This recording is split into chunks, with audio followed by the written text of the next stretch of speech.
जातीपातीच्या अस्मितेच्या द्वेषाच्या पैशाच्या नाही तर शिक्षण रोजगार आरोग्य विकास आणि शेतीमातीच्या प्रश्नावर बोलूया आणि राजकारण शुद्ध करूया या मुद्द्याला घेऊन मार्क्सवादी कम्युनिस्ट पक्षाच्या वतीनं महाराष्ट्राच्या वेगवेगळ्या 5 विभागामध्ये मेळाव्याचं आयोजन करण्यात आलेलं आहे।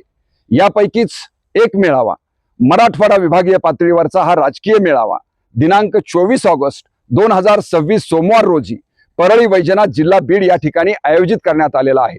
या मेळाव्यामध्ये प्रामुख्याने देशाच्या आणि राज्याच्या सत्तास्थानी बसलेलं हे हुकुमशाही द्वेष पसरवणारं जातीयवादी आणि धर्मांध सरकार ज्या पद्धतीचं राजकारण या संविधानाला आणि लोकशाहीला काळीमा फासणार आहे, देशातल्या जनतेच्या प्रति सामाजिक बांधिलकीचं आणि जबाबदारीचं भान विसरून ज्या पद्धतीची निर्णय प्रक्रिया सत्तेतून पैसा आणि पैशातून सत्ता यासाठी मराठवाडा पातळीवरच्या 15 पेक्षा जास्त आमदारांना आणि 3-4 खासदारांना विक्रीचं राजकारण करून आपली सत्ता अबाधित ठेवण्यासाठीचं जे अभद्र राजकारण चालवलेलं आहे, जे राजकारण या राज्यातल्या या देशातल्या जनतेच्या हितापेक्षा भांडवली आणि उद्योगपत्यांच्या आणि आपला अभद्र असा अजेंडा राबवण्यासाठी याचा उपयोग केला जातो आहे, हे राजकारण समजून घेण्यासाठी आणि अशा प्रकारचं अशुद्ध राजकारण समजून घेऊन जनतेच्या सर्वसामान्य शिक्षण आरोग्य आणि रोजगार